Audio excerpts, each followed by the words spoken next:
लो भैया, big boss के घर से एलिमिनेशन हो चुका है। क्या डबल इविक्शन हुआ है? क्योंकि अनिल कपूर खुद बोलते हैं कि भैया डबल इविक्शन होगा। तो किसे बाहर किया गया मैं वो आपको बताता हूं। तो गाइज, मुझे जिसने भी इंस्टाग्राम पे फॉलो कर रखा था, मैंने वहां पर पहले ही अपडेट दे दी। तो ये फायदा रहता है इंस्टाग्राम पर फॉलो करने का, हम लाइव आकर आपसे बातचीत भी करते हैं। अब देखो गाइज, किसको बाहर किया गया है, चलिए इसके बारे में बात कर लेते हैं। देखो गाइज, मैं आपको बता दूं, अगर आपको पता ना हो तो अनिल कपूर ने दो अनाउंसमेंट की। पहली ये कि भैया आज है डबल इविक्शन होगा, और इसके साथ उन्होंने ये भी बोला कि भैया 4 अगस्त को फिनाले है वो होने वाला है, मतलब 2 हफ्ते और हैं। ये फिनाले है वो जुलाई के एंड में होना था, लेकिन 1 हफ्ते बढ़ा दिया, यानी 4 अगस्त को शो वो खत्म हो जाएगा।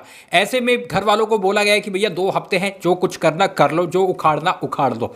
तो ऐसे में गाइज, अब जो अपडेट निकल के सामने आई है वो एलिमिनेशन पर है। जी हाँ, वोटिंग ट्रेंड की अगर मैं बात करूं तो नंबर 1 पे कटारिया चल रहे थे, नंबर 2 पे सना सुल्तान चल रही थी, नंबर 3 पे विशाल चल रहे थे, नंबर 4 पे अदनान शेख चल रहे थे, नंबर 5 पे यहां पर अरमान मलिक थे, नंबर 6 पे सना सुल्तान थी, नंबर 7 पे दीपक चौरसिया थे। तो सबसे कम वोट किसको मिले थे? दीपक चौरसिया। और ये माना भी जा रहा था कि भैया क्या बिग बॉस कोई बड़ी चालाकी करके भैया किसी और को बाहर ना कर दे, क्योंकि कहीं ना कहीं उन्होंने बोला था वोटिंग लाइन बंद होगी, लेकिन बाद में बिग बॉस को रियलाइज हुआ कि बाहर है वो लोग, इन्हें क्रिटिसाइज कर रहे हैं, इसलिए हमें वोटिंग लाइन ओपन करनी पड़ेगी और उसके आधार पर एलिमिनेशन करना पड़ेगा। बिग बॉस लाइन पे आए और फाइनली वोटिंग के आधार पर एलिमिनेशन हुआ है। जी हां, बिग बॉस के घर से पहला एलिमिनेशन जो हुआ है वो हुआ है दीपक चौरसिया का। फाइनली शुक्र है भगवान का, आधे से ज्यादा सीजन बंदा बेड पे लेटे लेटे निकाल गया। ये बिग बॉस की हिस्ट्री में पहली बार ऐसा हुआ है कि भैया शो खत्म होने वाला हो गया है और बंदा लेटे लेटे पूरा सीजन निकाल के जा रहा है, 2 हफ्ते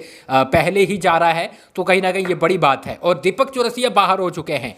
अब दूसरी बात कि यहां पर दूसरा एलिमिनेशन किसका हुआ है। देखो, दूसरा एलिमिनेशन अब हुआ नहीं है, अभी तक दीपक चौरसिया को बाहर निकाला गया है, लेकिन देखना होगा कि दूसरा एलिमिनेशन अभी होगा, आज की रात होगा या फिर सुबह सुबह होगा, क्योंकि यहां पर बड़ी अपडेट है वो हमारे पास आती रहती है सबसे पहले। तो आपको मैं इसलिए बोलता हूं इंस्टाग्राम पे फॉलो रखा करें, क्योंकि वहां पर मैंने पहले अपडेट दे दी, यहां पर मैं पहले वीडियो शूट करूंगा, फिर एडिट करूंगा, फिर उसे अपलोड करूंगा। अपडेट आने के 45 मिनट बाद आपको वीडियो मिलेगा। तो देर लगती है, टाइम लगता है, इसलिए आप इंस्टा पे फॉलो करके रखें। ये रहा हमारा इंस्टाग्राम अकाउंट। तो खुश है कि नहीं है? दीपक चौरसिया फाइनली बाहर हो चुके हैं। अब आप किसको चाहते हैं देखना कि घर से बाहर हो? दूसरा एलिमिनेशन वो शॉकिंग हो सकता है। जैसे अपडेट आती है मैं आपको जरूर बताऊंगा, इसलिए आप सब्सक्राइब कर लें। मिलते हैं कुछ ही देर में।